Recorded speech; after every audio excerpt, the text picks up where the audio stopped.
بسم اللہ الرحمن الرحیم۔ پیارے دوستو، آپ دیکھ رہے ہیں اسلامک موٹیویشنل ویڈیو۔ تو پیارے دوستو، آج کی ویڈیو کا ٹاپک ہے 100 اونٹوں کی قربانی، اور یہ قسط نمبر 2 ہے۔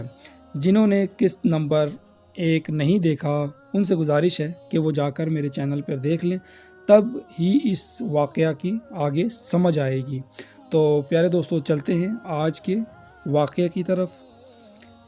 عبد المطلب کو یہ حکم اس وقت دیا گیا جب وہ اپنی منت بھول چکے تھے۔ پہلے خواب میں ان سے کہا گیا، منت پوری کرو۔ انہوں نے ایک مہنڈا ذبح کر کے غریبوں کو کھلا دیا۔ پھر خواب آیا، اس سے بڑی پیش کرو۔ اس مرتبہ انہوں نے ایک بیل ذبح کر دیا۔ خواب میں پھر یہی کہا گیا، اس سے بھی بڑی قربانی پیش کرو۔ اب انہوں نے اونٹ ذبح کیا۔ پھر خواب آیا، اس سے بھی بڑی چیز قربانی میں پیش کرو۔ انہوں نے پوچھا، اس سے بھی بڑی چیز کیا ہے؟ تب کہا گیا، اپنے بیٹوں میں سے کسی کو ذبح کرو، جیسا کہ تم نے منت مانی تھی۔ اب انہیں اپنی منت یاد آئی، اپنے بیٹوں کو جمع کیا، ان سے منت کا ذکر کیا۔ سب کے سر جھک گئے، کون خود کو ذبح کرواتا۔ آخر عبداللہ بولے، ابا جان، آپ مجھے ذبح کر دیں۔ یہ سب سے چھوٹے تھے، سب سے خوبصورت تھے، سب سے زیادہ محبت بھی عبد المطلب کو انہی سے تھی، لہٰذا انہوں نے قرعہ اندازی کرنے کا ارادہ کیا۔ تمام بیٹوں کے نام لکھے گئے۔ جب قرعہ ڈالا گیا اور نکالا گیا، تب بھی نام حضرت عبداللہ کا ہی آیا۔ جو ہی باپ نے بیٹے کو لٹایا، عباس سے ضبط نہ ہو سکا، فوراً آگے بڑھے اور بھائی کو کھینچ لیا۔ اس وقت یہ خود بھی چھوٹے سے تھے۔ ادھر باپ نے عبداللہ کو کھینچا اور ادھر کھینچا تانی میں عبداللہ کے چہرے پر خراشیں بھی آئیں۔ ان خراشوں کے نشانات مرتے دم تک باقی رہے۔ اسی دوران بنو مخزوم کے لوگ آ گئے۔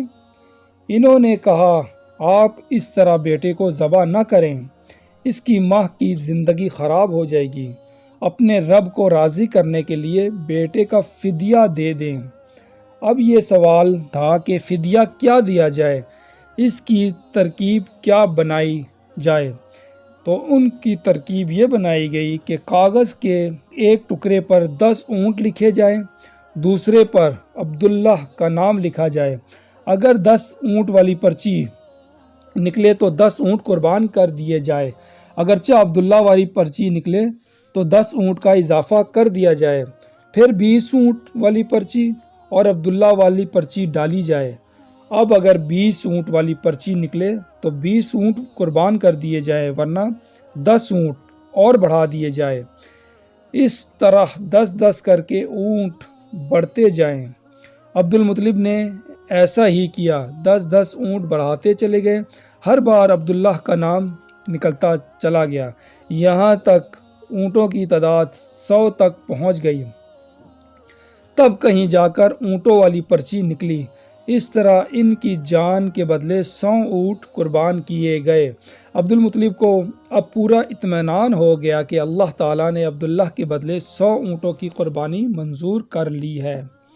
انہوں نے کعبے کے پاس 100 اونٹ قربان کیے اور کسی کو کھانے سے نہ روکا۔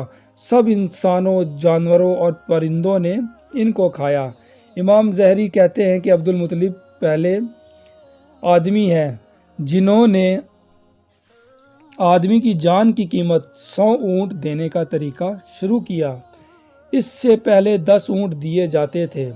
اس کے بعد یہ طریقہ سارے عرب میں جاری ہو گیا، گویا قانون بن گیا کہ آدمی کا فدیہ 100 اونٹ ہے۔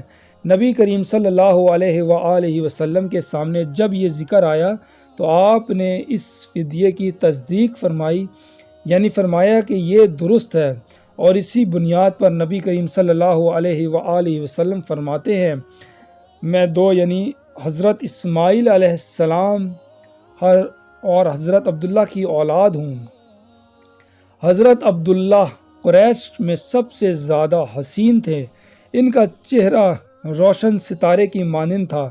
قریش کی بہت سی لڑکیاں ان سے شادی کرنا چاہتی تھیں، مگر حضرت عبداللہ کی حضرت آمنہ سے شادی ہوئی۔ حضرت آمنہ وہب بن عبد المناف بن زہرہ کی بیٹی تھی۔ شادی کے وقت حضرت عبداللہ کی عمر 18 سال تھی۔ یہ شادی کے لیے اپنے والد کے ساتھ جا رہے تھے۔ راستے میں ایک عورت کعبے کے پاس بیٹھی نظر آئی۔ یہ عورت ورقہ بن نوفل کی بہن تھی۔ ورقہ بن نوفل قریش کے ایک بڑے عالم تھے۔ ورقہ بن نوفل سے ان کی بہن نے سن رکھا تھا کہ وقت کے آخری نبی کا ظہور ہونے والا ہے، اور ان کی نشانیوں میں سے ایک نشانی یہ ہوگی کہ ان کے والد کے چہرے پر نبوت کا نور چمکتا ہوگا۔ جو ہی اس نے عبداللہ کو دیکھا تو فوراً اس کے ذہن میں یہ بات آئی۔ اس نے سوچا ہو نہ ہو یہ وہ شخص ہے جو پیدا ہونے والے نبی کے باپ ہوں گے۔ چنانچہ اس نے کہا، اگر تم مجھ سے شادی کر لو تو میں بدلے میں تمہیں اتنے ہی اونٹ دوں گی جتنے تمہارے جان کے بدلے میں ذبح کیے گئے تھے۔ اس پر انہوں نے جواب دیا، میں اپنے باپ کے ساتھ ہوں، ان کی مرضی کے خلاف کچھ نہیں کر سکتا، ان سے الگ ہو سکتا ہوں، اور نہ ہی میرے والد کبھی ایسا کریں گے، اور میرے والد باعزت آدمی ہیں، اپنے قوم کے سردار ہیں۔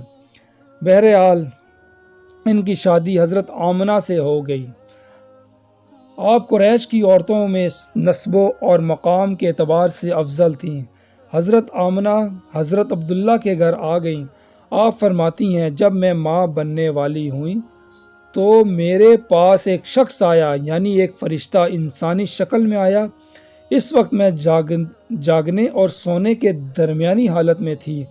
عام طور پہ اس حالت کو غنودگی کہا جاتا۔ اس نے مجھ سے کہا تمہیں معلوم ہے تم اس امت کے سردار اور نبی کی ماں بننے والی ہو۔ اس کے بعد وہ پھر اس وقت آیا جب نبی کریم صلی اللہ علیہ وآلہ وسلم پیدا ہونے والے تھے۔ اس مرتبہ اس نے کہا، جب تمہارے ہاں پیدائش ہو تو کہنا، میں اس بچے کے لیے اللہ کی پناہ چاہتی ہوں ہر حسد کرنے والے کے شر اور برائی سے۔ پھر تم اس بچے کا نام محمد رکھنا، کیونکہ ان کا نام توریت میں احمد ہے، اور زمین اور آسمان والے ان کی تعریف کرتے ہیں، جبکہ قرآن میں ان کا نام محمد ہے اور قرآن ان کی کتاب ہے۔ ایک روایت کے مطابق فرشتے نے ان سے یہ کہا، تم وقت سردار کی ماں بننے والی ہو۔ اس بچے کی نشانی یہ ہوگی کہ اس کے ساتھ ایک نور ظاہر ہوگا، جس سے ملک شام اور بصرہ کے محلات بھر جائیں گے۔ جب وہ بچہ پیدا ہو جائے تو اس کا نام محمد رکھنا، کیونکہ توریت میں ان کا نام احمد ہے کہ آسمان اور زمین والے ان کی تعریف کرتے ہیں، اور انجیل میں ان کا نام احمد ہے کہ آسمان اور زمین والے ان کی تعریف کرتے ہیں، اور قرآن میں ان کا نام محمد ہے۔ حضرت عبداللہ کے چہرے میں جو نور چمکتا تھا، شادی کے بعد وہ حضرت آمنہ کے چہرے میں آ گیا تھا۔ امام زہری فرماتے ہیں، حاکم نے یہ روایت بیان کی ہے اور اس کو صحیح قرار دیا ہے کہ صحابہ رضی اللہ عنہم نے حضور نبی کریم صلی اللہ علیہ وآلہ وسلم سے عرض کیا، اے اللہ کے رسول، ہمیں اپنے بارے میں کچھ بتائیں۔ آپ صلی اللہ علیہ وآلہ وسلم نے ارشاد فرمایا، میں اپنے باپ ابراہیم علیہ السلام کی دعا ہوں، اپنے بھائی عیسیٰ علیہ السلام کی بشارت ہوں اور خوشخبری ہوں۔ جب میں اپنی والدہ کے شکم میں آیا تو انہوں نے دیکھا گویا ان سے ایک نور ظاہر ہوا ہے، جس سے ملک شام میں بصرہ کے محلات روشن ہو گئے۔ حضرت آمنہ نے حضرت حلیمہ سعدیہ سے فرمایا تھا، میرے اس بچے کی شان نرالی ہے، یہ میرے پیٹ میں تھے تو مجھے کوئی بوجھ اور تکن محسوس نہیں ہوئی۔ حضرت عیسیٰ علیہ السلام وہ آخری پیغمبر ہے جنہوں نے آپ صلی اللہ علیہ وآلہ وسلم کی آمد کی خوشخبری سنائی۔